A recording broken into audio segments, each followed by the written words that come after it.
荃灣一帶係香港地理中心點，亦都有全香港最長嘅天橋網絡，連接超過20個屋苑、超過25個商場，以及接駁港鐵荃灣站同荃灣西站，居民日常出入都唔使日曬雨淋，所以都有啲網民話荃灣係香港最好住嘅區之一。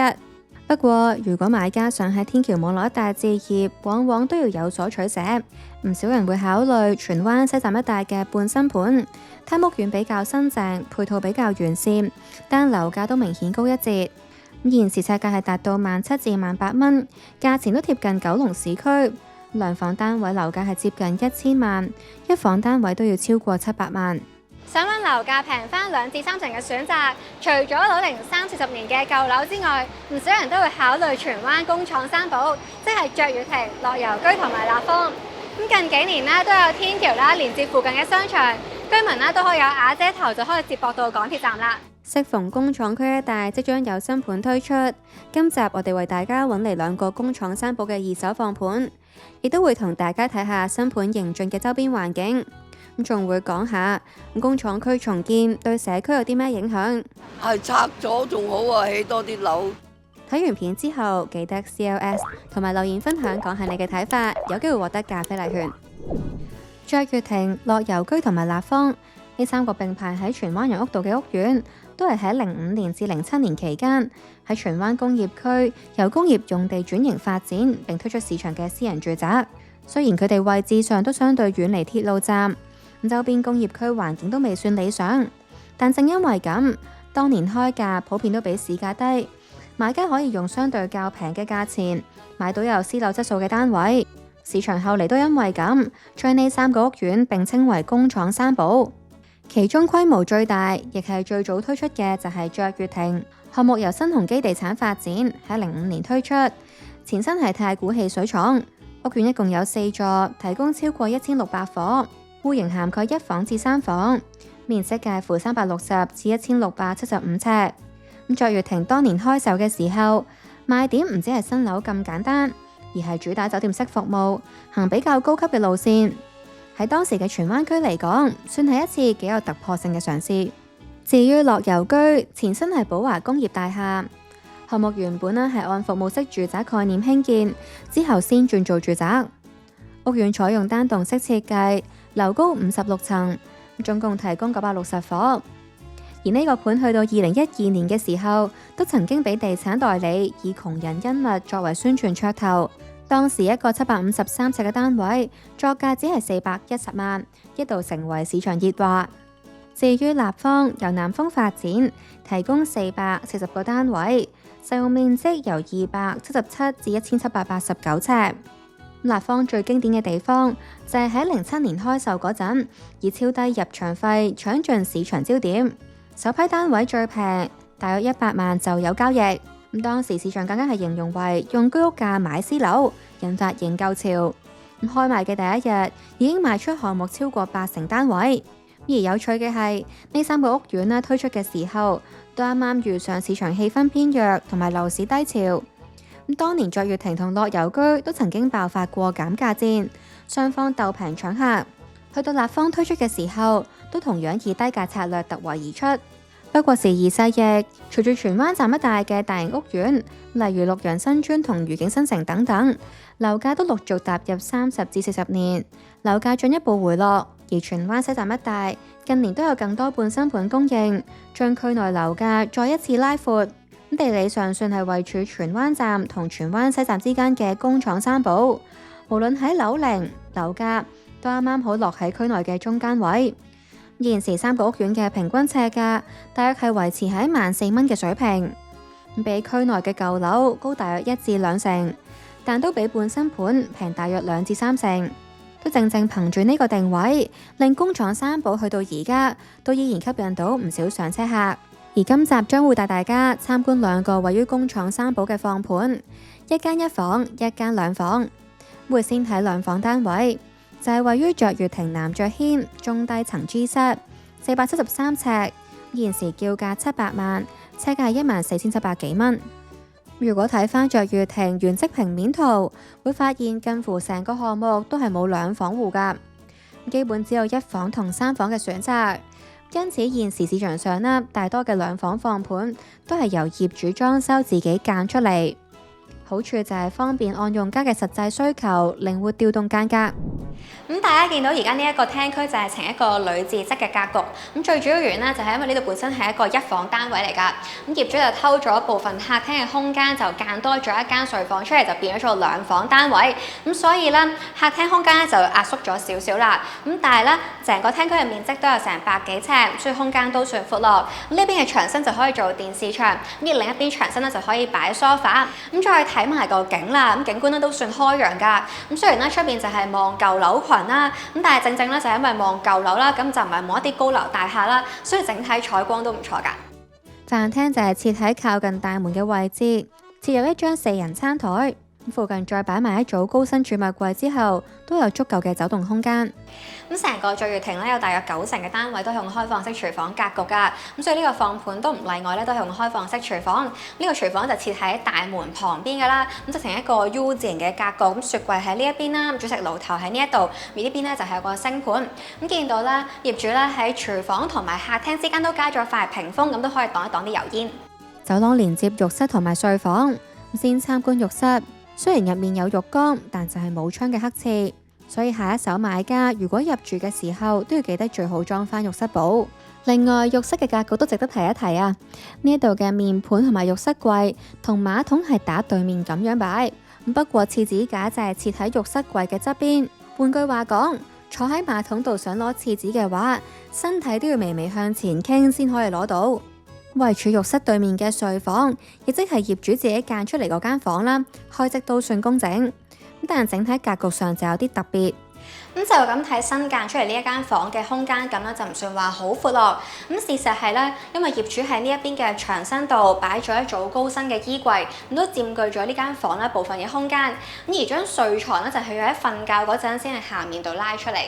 呢張床一拉出嚟，基本上都會擋到房間嘅出入口。連房門都未必可以正常開閂啊！都正因為咁，呢間房咧目前就係冇房門噶，估計以前就係小朋友嘅睡房。不過因為呢間房係屬於後期重新規劃出嚟，所以反而設有3道嘅通風窗，採光同通風表現都唔錯。再加上窗台位置夠闊，住戶都可以靈活運用，例如做成飄窗書台，增加房間嘅實用性。咁主人房嘅雙人床同埋儲物空間咧，就係拍窗台擺放。咁參考翻呢個格局啦，啱啱睇嘅另一間睡房，如果想做翻一張固定嘅睡床嘅設計嘅話，都可以參考呢個格局啦。主人房嘅面積明顯係細過另一間房，擺咗雙人床之後，剩翻嘅走動空間唔算多。至於窗台位置就可以善用嚟做儲物空間。採光方面，主人房只係設有1道通風窗，雖然呢隻窗本身都幾大啊。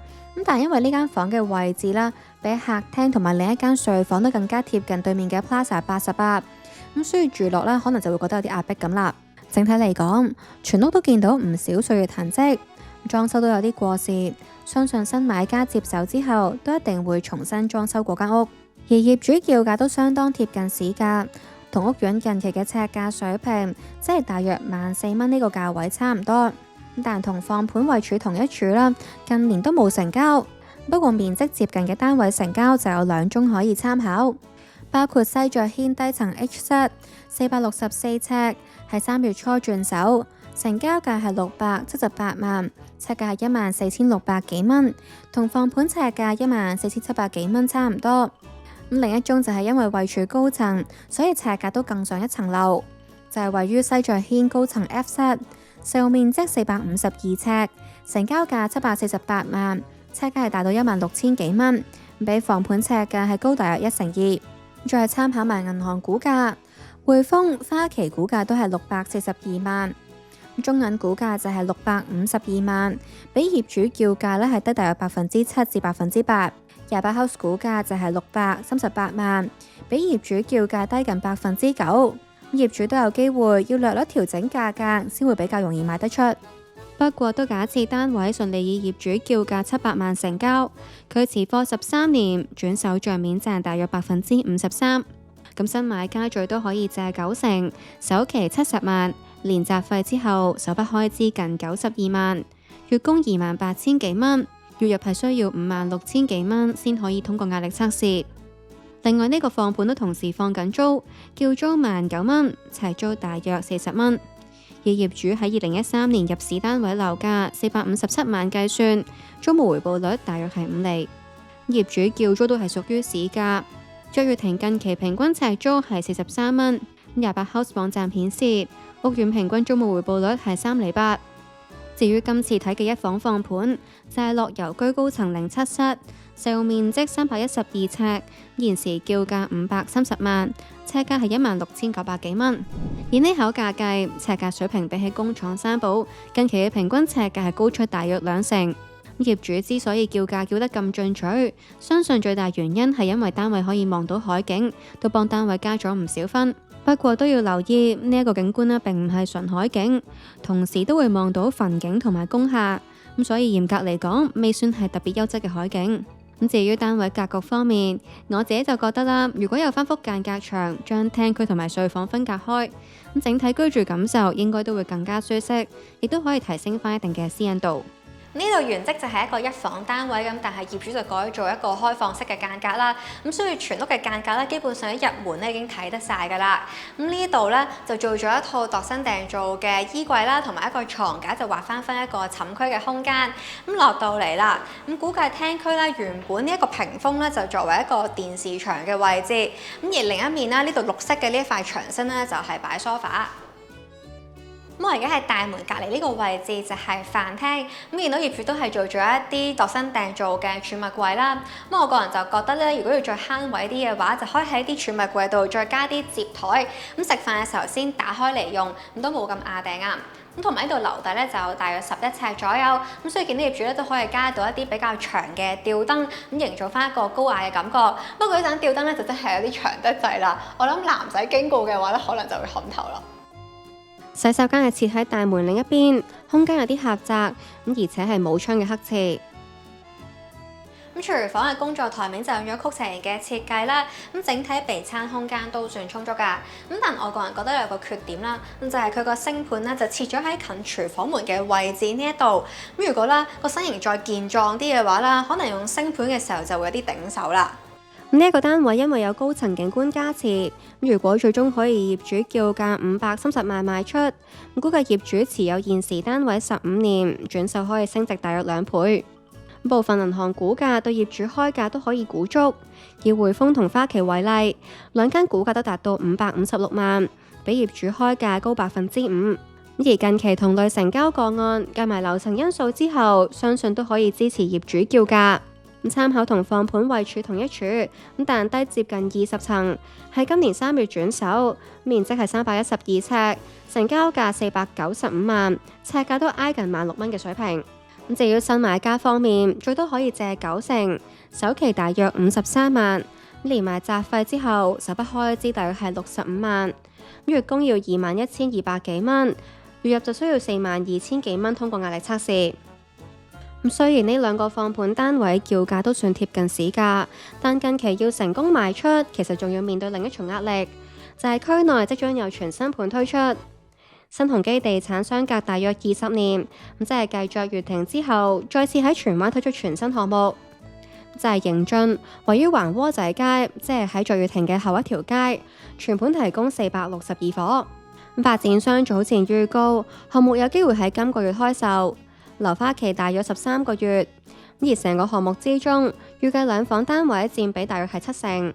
呢一個新住宅嘅前身係安泰工業中心，發展商前後用咗大約5.7億補地價，連埋新地喺33年前買入呢棟工廈嘅時候嘅作價2.3億，總地價成本係近8億，車價近4,000蚊。雖然迎駿無論喺地理位置定係景觀方面，都未必比工廠三寶更有優勢，甚至某程度上仲有啲輸蝕。但係始終係區內罕有嘅全新盤。睇翻工廠區對上一個新盤，到而家樓齡都已經接近20年。有代理透露，近期都有唔少準買家係傾向先觀望迎駿開價同埋推盤部署，先決定係咪入市。某程度上都令區內二手市場受壓。我會相信個樓價上咧未必有太大嘅影響嘅，但係咧好明顯係對嗰個成交量咧係造成咗有一個衝擊嘅。呢邊咧係好零星嘅，咁所以會見到好多客咧個比較性會傾向可能新樓啦，抽唔到啦，會翻轉頭啦。而呢度嘅業主其實可能都想賣完之後，可能會唔會換過去？始終大家都係新鴻基換新鴻基，或者係大概都換咗一個由20年嘅樓跳咗去個新樓咁樣嘅一個變化。咁睇翻數據，工廠三寶整體成交量本身都比較稀少。咁單睇規模最大嘅卓越庭，過去1年嘅每月成交量都係維持個位數。亦都可以參考28House網站所計算各大屋苑嘅1年轉手率。計算方法就係用嗰個屋苑嘅總伙數，除以過去1年嘅二手成交，咁計算一個屋苑嘅二手轉手率高唔高。咁對比荃灣其他大型屋苑，工廠三寶嘅1年轉手率都係偏低，只有大約4%。嚟緊數字都可能會再跌。相信現時工廠三寶嘅二手放盤都要等新盤向預客回流返去二手市場，先有機會加快去貨。至於樓價方面，始終呢3個屋苑嘅位置都明顯更加優越，咁估計工廠三寶未必會因為新盤推出而即時受到太大壓力。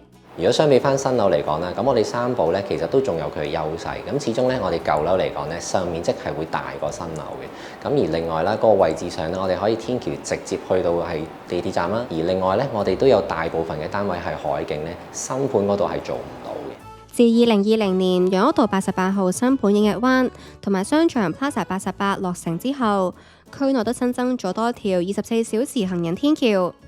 咁天橋一邊係駁去商場全新天地2期，另一邊就係駁去卓越庭嘅行人天橋，令工廠三寶居民都可以受惠於行人天橋網絡。而卓越庭本身都有通道同天橋串連立方同埋樂悠居。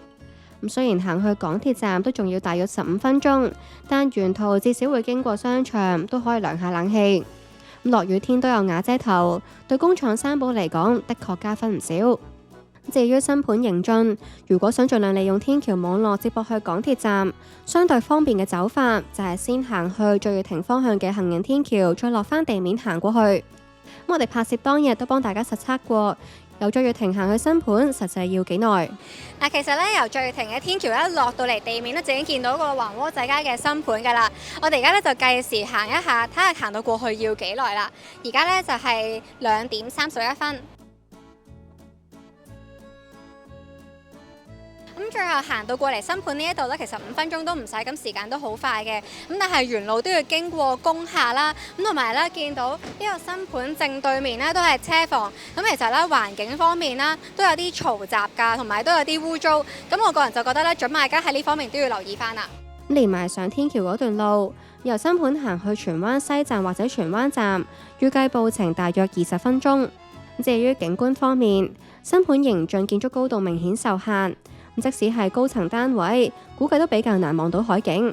嗱，如果喺海景嘅優勢嚟講咧，我哋要睇一睇嗰個樓層嗰個分別。因為如果我哋譬如向到海咧，基本上我哋就唔係望新樓嗰邊，我哋係望翻舊區一個工業大廈嗰邊。咁其實我哋30零樓已經係好開揚嘅海景，甚至乎如果再高啲40幾樓個維港煙花海景咧都望到。咁而新樓嗰邊係完全唔會有呢啲咁滯嘅。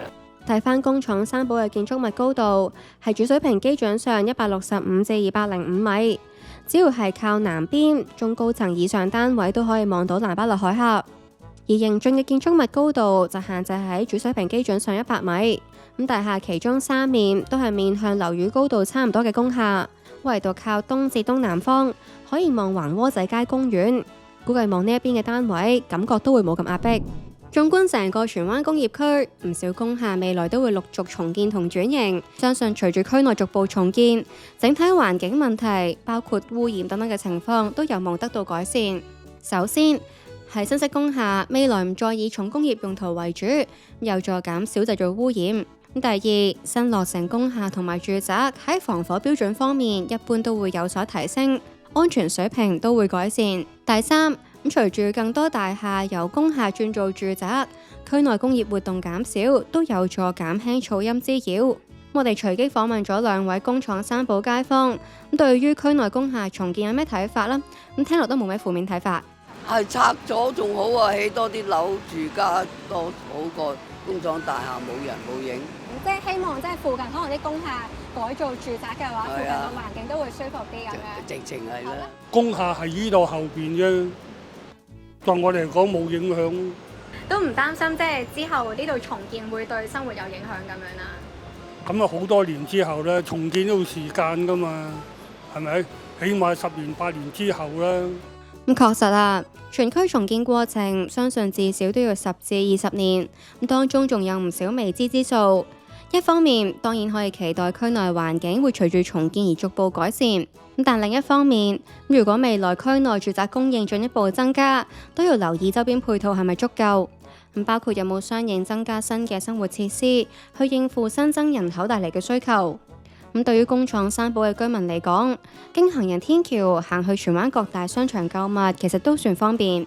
咁區內餐廳同超市都有唔少嘅選擇。另外，樂悠居基座商場本身都有超市同埋一個 food court， 基本上都已經可以滿足居民日常生活所需。至於交通方面，屋苑樓下都有多條巴士路線，主要係往來新界同埋九龍各區。最後補充多少少三寶嘅屋苑資訊，卓悅庭管理費每尺係5蚊，樂悠居同立芳每尺就係大約4蚊。車位方面，卓悅庭有298個，樂悠居有200個，立芳就有76個。咁今日睇咗2個放盤啦，不過我覺得2個單位咧，無論喺景觀啊、格局上咧，都冇話太大驚喜㗎啦。咁價錢上都係好貼近市價嘅一個價錢啦。咁如果買家對於預算係有限啦，又想住翻去荃灣區，咁對樓齡咧都有要求，唔想太舊嘅話咧，咁工業區咧確實都係一個唔錯嘅選擇。咁不過環境嚟講咧，我個人都真係覺得有啲保留啦，因為咧咁工業區咧始終都有啲污糟啦，同埋有啲嘈雜啦。咁如果介意呢一點嘅買家咧，都要留意翻啦。咁但係今日睇樓咧有一個驚喜位俾我㗎，咁就係咧原來樂悠居嘅商場咧係一個好大嘅 food court， 咁都有唔少平民化嘅餐廳選擇。咁即使咧唔行翻去荃灣西站附近一帶嘅商場啦，咁呢度嘅生活配套咧都算充足㗎。咁大家又點睇咧？歡迎留言講下。中意呢條片咧記得 comment、like 同埋 share， 都有機會獲得咖啡禮券。我哋下集再見啦，拜拜。